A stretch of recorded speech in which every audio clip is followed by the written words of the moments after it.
Bonjour, je suis Didier Schwab du laboratoire d'informatique de Grenoble, à l'université Grenoble-Alpes. Et aujourd'hui, je vais vous parler de représentation vectorielle pour le traitement automatique des langues. Donc ça, il s'agit d'un domaine qui cherche à analyser les textes à l'écrit. Et donc plus particulièrement, aujourd'hui, je vais vous parler de travaux que nous avons pu mener grâce à la grille de calcul Jean-Zé du CNRS, donc avec des collègues du laboratoire d'informatique de Grenoble, mais également des collègues parisiens, Alexandra Lauser, Vincent Ségone, Benoît Crabé. Donc ces vecteurs, ils permettent de représenter le sens des mots, des phrases, etc. Euh, pour comment les utiliser, en fait, l'intuition, c'est comme c'est comme pour les étoiles. Donc du coup, quand vous regardez un ciel étoilé, euh, vous connaissez pas la distance exacte entre vous et une étoile ou une planète. La seule chose que vous pouvez voir, c'est la distance entre deux points à l'intérieur de l'espace. Eh bien, voilà, donc il s'agit en fait donc de la distance angulaire entre deux mots. Et cette distance, donc, elle vous permet de savoir quelle est la distance donc, entre deux étoiles. Et donc, nous, c'est exactement ce qu'on fera entre deux mots. Donc ici, vous avez donc un peu comme un ciel étoilé, vous avez des nuages de mots et on voit que d'un côté, vous avez des félins, un peu à côté, vous avez des oiseaux qui sont regroupés tous ensemble dans le même voisinage. Et toujours dans le même voisinage ensemble, vous avez plutôt les fleurs. Donc, c'est ce qu'on va pouvoir représenter avec nos vecteurs. Vous avez la même chose en trois dimensions ici. Et en fait, on travaille avec beaucoup plus de dimensions, plusieurs centaines, parfois plusieurs milliers. Donc, il faut comprendre qu'il y a plusieurs types de vecteurs, certains qui sont très creux, hein, avec essentiellement des zéros, et puis d'autres qui ont des valeurs négatives, positives et tout. Ça dépend vraiment de la manière dont on va construire les vecteurs. Ce qui est important de comprendre, c'est que ces vecteurs ils permettent de représenter le sens des mots, le sens des syntagmes, des phrases, des textes, etc. Alors, il y a deux sortes de vecteurs, inspirés tous les deux par deux théories linguistiques. La première théorie linguistique, c'est la sémantique componentielle, la seconde, la sémantique distributionnelle. La plupart des vecteurs modernes, les derniers modèles sortis, sont de sémantique distributionnelle. Donc, la sémantique componentielle, alors pourquoi j'en parle? C'est parce qu'en fait, elle permet de bien comprendre un certain nombre des concepts fondamentaux des représentations vectorielles. Et cette sémantique, donc, elle représente des objets linguistiques avec des composants sémantiques qui sont appelés, suivant les linguistes, primitives, primes, constituants, attributs, sème et idées. Par exemple, un homme, ça va être avoir une composante correspondant à mâle importante, une composante correspondant à mature importante, une femme à mâle très peu importante et à mature importante. Puis ça aura une composante ni mâle ni mature, donc importante. À partir de là, ont été créés par Chauchet-Lafourcade à Montpellier les vecteurs d'idées, qui sont des représentations thématiques, on verra pourquoi. Un item lexical, donc vous voyez ça comme une entrée de dictionnaire, ça va être un ensemble d'idées et ça va être représenté un vecteur. Par exemple, les 873 composantes correspondant au thésaurus Larousse. Donc, thésaurus Larousse, c'est un livre qui vous permet d'aller du mot vers les idées et des idées vers les mots. Par exemple, si vous cherchez le mot oiseau, ben, vous allez avoir les concepts associés à oiseau, vol, plume, ce genre de choses. Et à l'inverse, si vous cherchez à partir d'idées, donc par exemple l'idée de jouer, ben, vous allez avoir tout un ensemble de mots qui correspondent au terme jouer. Donc sans ces composantes, vous avez par exemple la première composante correspond à l'existence, la deuxième à l'inexistence, la troisième à la matérialité, etc. Ce qui fait que quand vous regardez un vecteur, comme par exemple celui-ci, eh ben, vous pouvez comprendre quels sont les concepts qui sont importants. Donc là, par exemple, le frégate, qui est un terme polysémique, hein, oiseau d'un côté et un bateau de guerre de l'autre, eh bien, vous allez avoir les composants correspondant au terme oiseau, donc en particulier le concept d'oiseau, et puis les composantes correspondant au bateau de guerre, donc le concept d'arme qui est important et le concept de transport maritime et fluvial qui est important, lui aussi. Donc, formule pour correspondant à la distance, hein, et donc quelques petits exemples. La distance angulaire entre 2 mots est identique, donc fourmilier ici est évidemment, nulle. La distance angulaire entre fourmilier et animal, fourmilier étant un animal, est assez faible, 26°. Par contre, il n'y a aucun rapport entre un train et un fourmilier, donc ce qui fait que la distance, 68°, est assez importante. Un fourmilier est un type de mammifère et donc il partage beaucoup d'idées avec les mammifères. Donc il a un angle de 24°, c'est également un quadrupède, un angle de 24°, c'était 21, pardon, pour mammifère. Par contre, vous voyez qu'il n'y a que 15° entre fourmilier et fourmi, hein. Il ne faut pas en conclure qu'un fourmilier est un type de fourmi, il faut bien en conclure qu'ils partagent de nombreuses idées en commun, d'accord? Ils ont une thématique qui est vraiment très liée et c'est pour ça que donc, entre fourmi et fourmi, il y a un angle de 15°. Très important, hein, ce dont j'ai parlé tout à l'heure, le voisinage, quand je vous ai montré les voisinages des oiseaux, des félins, etc.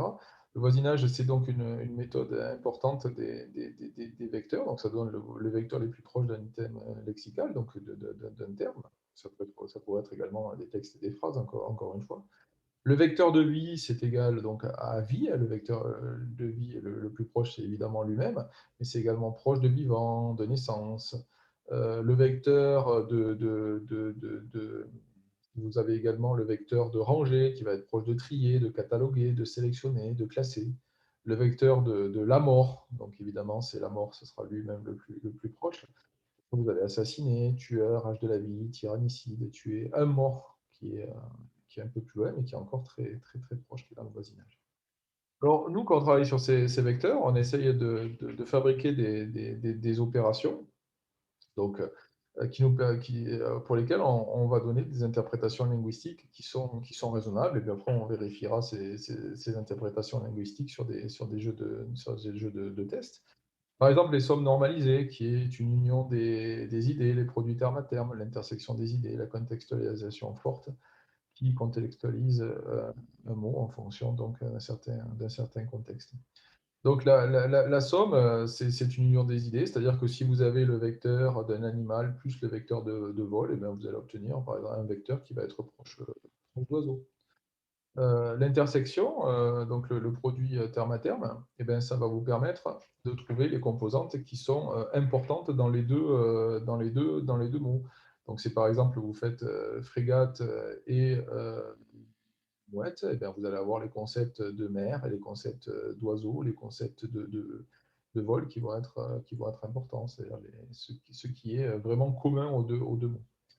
Et la contextualisation faible, ça fait c'est le produit et la somme à la fois. Donc, si par exemple, vous contextualisez le mot frégate avec le terme, avec voler, eh bien, vous allez avoir un vecteur qui va être plus proche du vecteur de frégate l'oiseau que du vecteur frégate le transport maritime et fluvial, le bateau de guerre. Voilà. Donc, comment on construisait ces vecteurs? Ben, on les construisait à partir de définitions et de tout un ensemble de, de, de méthodes basées sur l'apprentissage sur les synonymes, l'apprentissage sur les antonymes, l'apprentissage sur le web. Donc ça, c'est une expérience qui est un peu ancienne, hein, qui a une quinzaine d'années. Donc on partait d'un noyau réduit de termes pertinents, 1000 à 2000 termes, qui étaient manuellement indexés, et on indexait automatiquement les autres. C'est-à-dire que manuellement, on allait prendre des termes et on allait dire, ben, voilà, frégate, il y a le terme de vol, le concept d'animal qui est lié. On faisait ça pour 1000 à 2000 termes. Et puis après, grâce à des définitions, des dictionnaires de synonymes, d'antonymes, des définitions du Larousse, du Robert, etc., eh bien, on faisait un apprentissage plus grand. Euh, et, euh, et les avantages de cette méthode, c'est qu'on a une pertinence supposée des concepts, puisqu'ils sont construits à partir des thésaurus Larousse, hein. Et donc, on considère que les lexicographes ont bien fait leur travail. Et surtout, il y a une lecture facilitée des lecteurs. Donc, comme j'ai montré tout à l'heure, hein, le premier concept, ça correspond hein, au concept d'existence. Le énième correspond au terme joué. Donc, on peut facilement vérifier si la représentation est à peu près correcte. Par contre, ça avait un désavantage, c'est que la densité lexicale était très variable. L'idée de cette méthode, c'est donc que les noyaux des objets étaient pertinents et que si on avait un apprentissage qui, lui, était cohérent, la pertinence des objets plus la cohérence de l'apprentissage entraînait une pertinence de ce même apprentissage et une cohérence des objets. Donc grâce à ça, on avait indexé 121 000 termes automatiquement.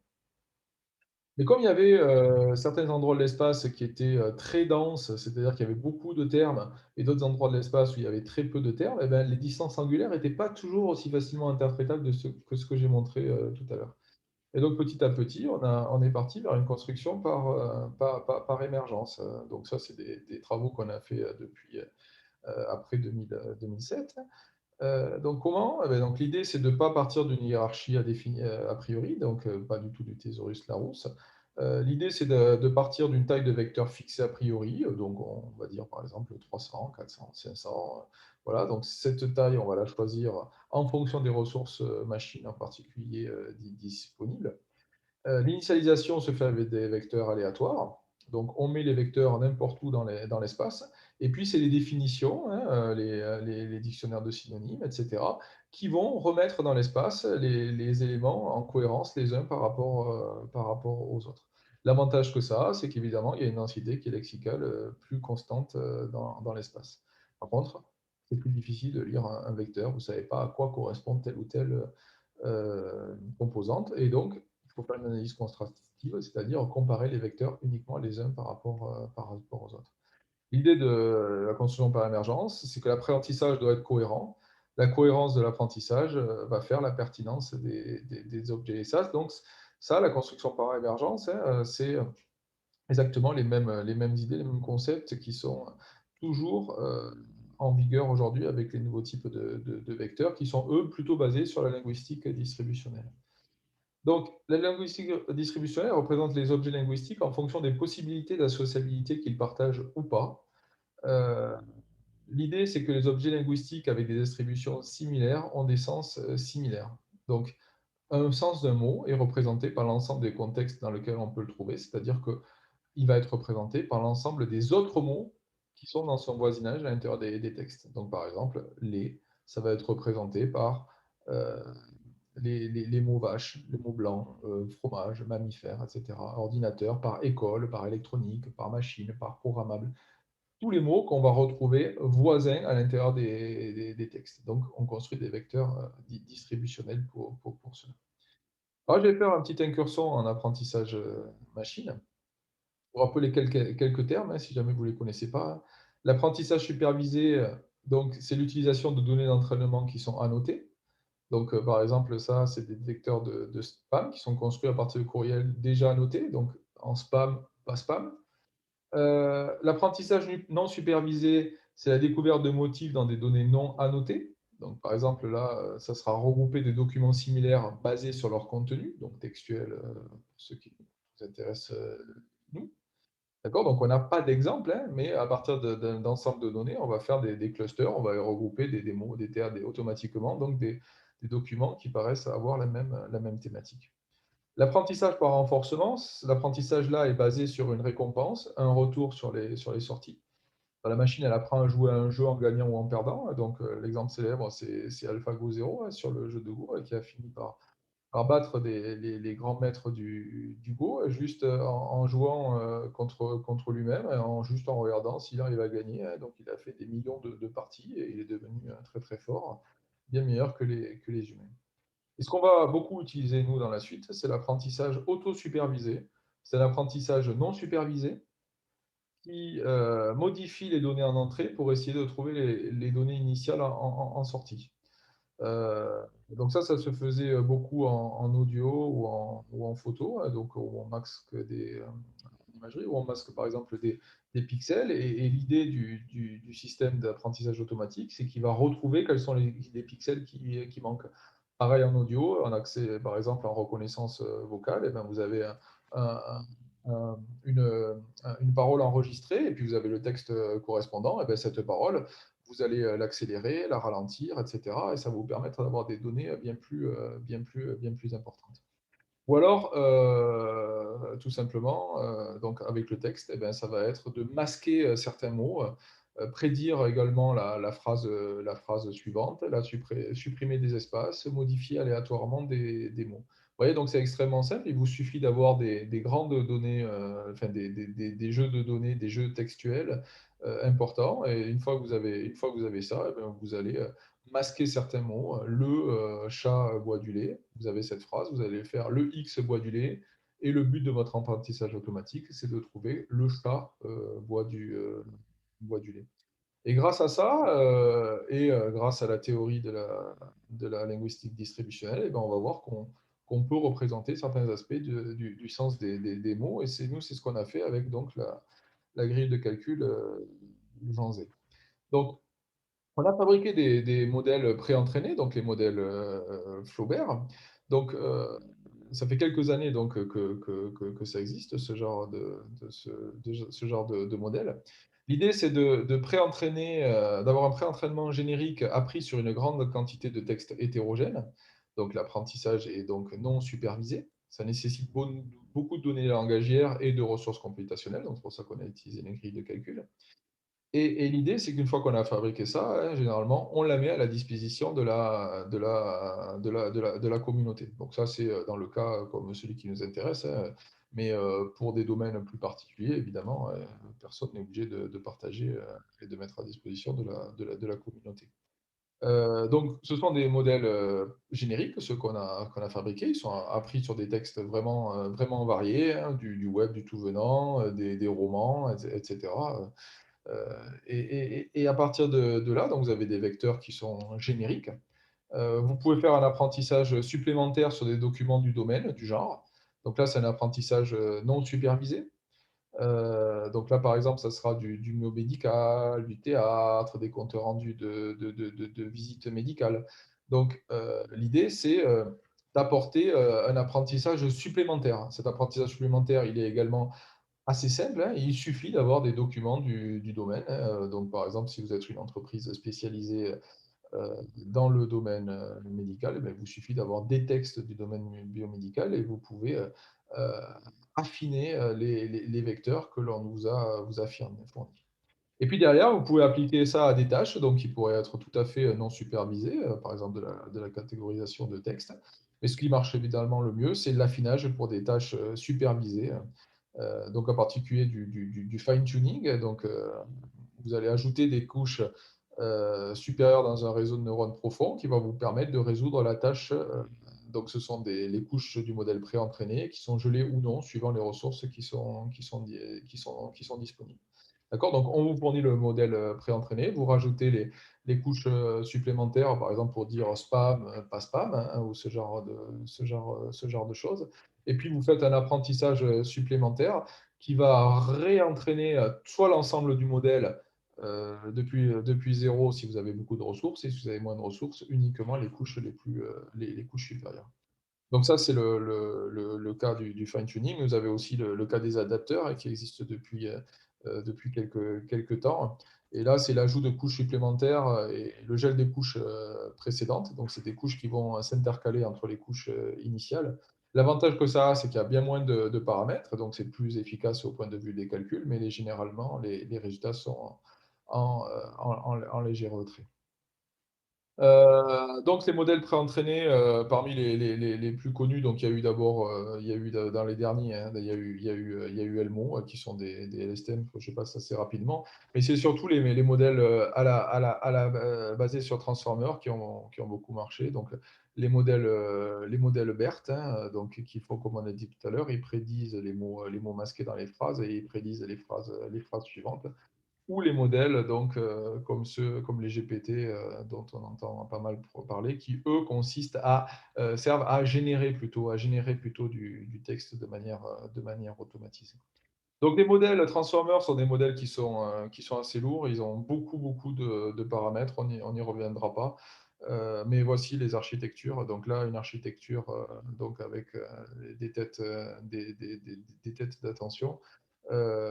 Et une architecture comme ça, vous en avez des couches comme ça, vous en avez, 11, consécutives, et ça, c'est le modèle de base. Le modèle large est encore plus, il y a beaucoup de travaux, depuis 3 ans qu'existent ces modèles, hein, ouais, depuis, BERT, le modèle initial. Vous avez donc les modèles GPT, donc qui permettent de générer, mais vous avez également, des modèles qui sont translingues, des modèles qui ont été appris sur plus de temps, plus de données, etc., ou avec des réseaux, avec également des graphes de savoir, etc. Et c'est également le cas donc pour plusieurs langues. Donc, initialement, donc, c'était sur l'anglais, et nous, on a donc fabriqué, grâce à Jean Zé, des modèles sur le français. Donc sur le français, donc on a appris ça, donc on a un modèle de base qui a été appris sur 8 nœuds à 32 GPU, et un modèle large qui a été appris, lui, sur 32 nœuds, donc 128 GPU.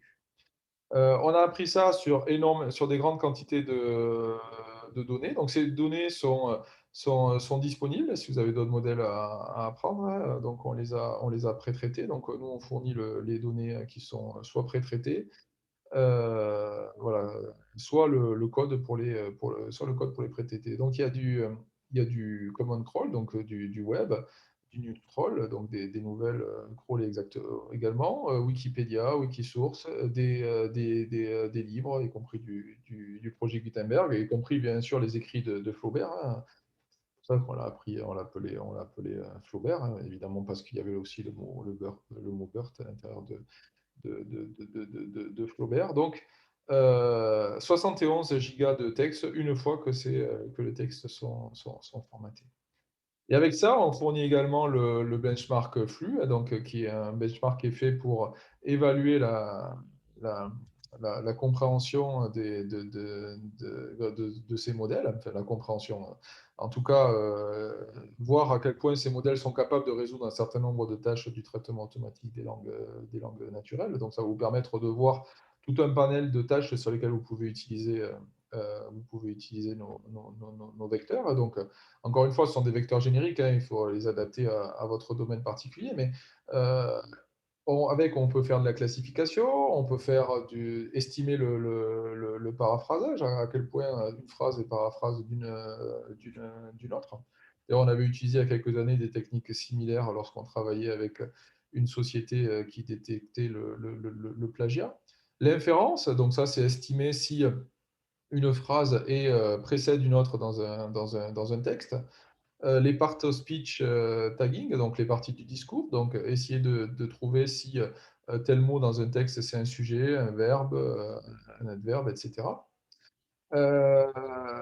Ensuite, la tâche de désambiguation du sens. Donc ça, la tâche de désambiguation du sens, c'est une tâche qui va nous permettre d'estimer si, par exemple, le terme souris, c'est plutôt la souris l'animal, ou plutôt la souris d'ordinateur, ou comme on disait tout à l'heure, la frégate l'oiseau, ou frégate le bateau de guerre. Et donc, Flux rassemble et simplifie l'utilisation de tout un ensemble de tâches donc pour le français, afin de pouvoir comparer les modèles entre eux. Et donc, nous, on avait comparé plusieurs modèles qui existaient à l'époque sur le français, hein. Ce side est encore valable, hein. Nous, il faut savoir qu'on est en train de travailler sur d'autres modèles Flaubert qui seraient de meilleure qualité. Mais ceux qui sont publiés à l'heure actuelle, vous voyez qu'ils sont plutôt très bons en classification, un peu moins bons que d'autres modèles sur tout ce qui est paraphrasage. Tous les modèles sont à peu près similaires en inférence, donc savoir si une phrase précède une autre. Et puis après, en désambiguation, nos modèles sont un peu meilleurs que les autres, et également en analyse syntaxique. Voilà pour conclure. Donc, je vous ai présenté succinctement le modèle flux, enfin plutôt le corpus de référence flux, sur lequel on est en train de travailler actuellement. On essaye de rajouter de nouvelles tâches. Également les modèles Flaubert, voilà, donc, qui sont des modèles génériques qui sont adaptés à la santé. Et d'autres travaux qu'on est en train de réaliser, toujours à peu près les mêmes personnes, on fait exactement la même chose, mais cette fois-ci sur l'oral. Voilà, je peux répondre à vos questions, et sinon, voici mes coordonnées, si vous avez des questions, ou si vous voulez travailler avec nous.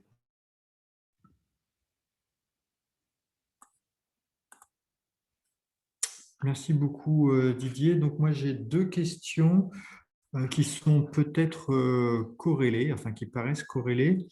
Donc, la première, c'est donc on parle de modèles pour le français. Alors, est-ce qu'il y a des spécificités régionales à prendre en considération, par exemple, entre le français de France et le français du Canada? Et la deuxième question que je vous mets dans la foulée, parce qu'elle est peut-être corrélée à la première, c'est on a l'impression qu'avec l'apprentissage non supervisé, on peut construire des modèles spécialisés à faible coût, notamment sur différents domaines techniques, par exemple le nucléaire, le juridique. Alors, vous en parlez un petit peu dans la présentation, mais peut-être vous pourriez détailler un peu plus. Oui, alors du coup, ce qui est important de comprendre, c'est que c'est très rare d'avoir des textes qui sont complètement techniques, qui ont vraiment aucun rapport avec la langue générale. Donc c'est vrai que en général, les approches de traitement des langues, elles ont un aspect qui est totalement générique. On va apprendre sur du vocabulaire, voilà, du tout venant, autant de choses que possible. Et puis, on va affiner la représentation en fonction du domaine particulier. Donc, le domaine médical pour certains de nos applications, hein, ça peut être aussi effectivement le nucléaire, hein, vraiment le domaine technique en particulier, mais ça peut être aussi le genre. Donc, par exemple, si on a besoin de textes transcrits de l'oral, ça ne sera pas exactement la même. L'ordre des mots, vous voyez, la manière dont les mots vont s'ordonner sera assez différente que si on est sur du domaine purement écrit. Et donc, pour la question particulière, donc, qui est totalement liée, par exemple, du français du Québec, du français de Suisse, etc. Eh ben, j'ai jamais travaillé d'application particulière pour ces textes-là, mais a priori, je pense qu'il faut les considérer exactement de la même manière. C'est-à-dire que on pourra partir de textes génériques et puis derrière affiner avec des textes provenant de ces régions-là. Voilà. Ce qu'il faut comprendre, voilà, c'est qu'il y a un premier apprentissage, énormément de textes, et puis derrière, on va apprendre de manière exactement avec le même apprentissage. Pareil, on va cacher des mots, etc. Mais avec ces textes qui sont, eux, de ce domaine particulier, de ce genre particulier, éventuellement, donc de cette variété du français particulier.